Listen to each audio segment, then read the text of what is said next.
ये इधर देखो। हाँ, तो मैं क्या कह रहा था, देखो इस वीडियो में मैं आज आपको स्वतंत्रता या आज़ादी के बारे में कुछ बताऊंगा।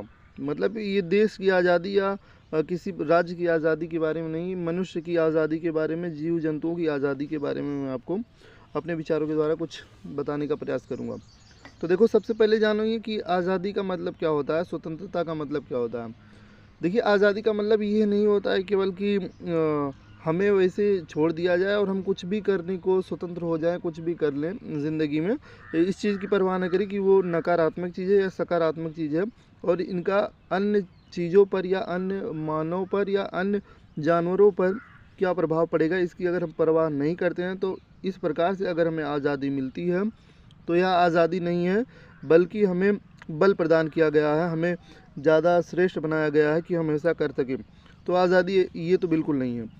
तो आज़ादी है क्या? आज़ादी का मतलब ये ऐसा है कि सबसे पहले हमें उस योग्य बनना होगा, या कोई व्यक्ति ऐसा है जिसको हर चीज़ का समझ होना चाहिए, हर चीज़ के बारे में जानकारी होनी चाहिए कि किस प्रकार से काम करने से किस प्रकार से प्रभाव पड़ेगा, किसी जीव जंतु पर इसका क्या प्रभाव पड़ेगा, कोई व्यक्ति हमसे कितना ज़्यादा प्रभावित होगा अगर हमारे इस काम मतलब कोई काम किया जाए। तो अगर इन सारी चीज़ों के बारे में किसी को नॉलेज है, तब उसको ये एक अधिकार देना चाहिए कि आप आज़ाद हैं। ठीक है, मौलिक अधिकार हमारा है ये कि हम आज़ाद हैं। ठीक है, स्वतंत्रता का अधिकार आर्टिकल नंबर 19 से 22 में है ये संविधान के। ये सही बात है कि आज़ादी ऐसे ही होनी चाहिए, लेकिन जब आज़ादी वैसे सभी लोगों को दे दी जाती है, चाहे जैसे नागरिक हों, चाहे उनके अंदर योग्यता हो। योग्यता से तात्पर्य कि ऐसी योग्यता कि दूसरों के दुखों को भी वो देखें, दूसरों के भले को भी वो देखें, ना कि केवल अपने हित की ही हमेशा परवाह करें। मैं इसी को योग्यता मानता हूँ, अगर कोई करे।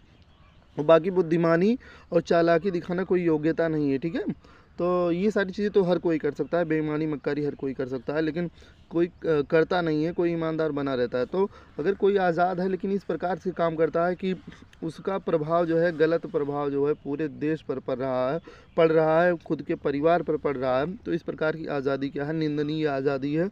और ऐसी आज़ादी का मैं बिल्कुल समर्थन नहीं करता हूँ, किसी को नहीं करना चाहिए। तो अगर आप समझ रहे हैं कि आप इन सारी चीज़ों को कर रहे हैं और आप आज़ाद हैं, तो आप आज़ाद नहीं, आप खुद के गुलाम हैं, आप निंदनीय कार्य कर रहे हैं। आप भले ही खुद की नज़र में बड़े बने होंगे कि हम आज़ाद हैं, हम कुछ भी कर सकते हैं, लेकिन दूसरों की नज़रों में आपका कोई भी महत्व नहीं है। तो आज़ाद अगर हैं, तो हमारे अंदर ये ज़रूर होना चाहिए कि हमारी आज़ादी से किसी को नुकसान ना हो, हम आज़ाद रहकर किसी को हानि ना पहुँचाए। अगर इस प्रकार करते हैं हम, तो हम आज़ाद होने के योग्य हैं, अथवा कभी नहीं योग्य हैं।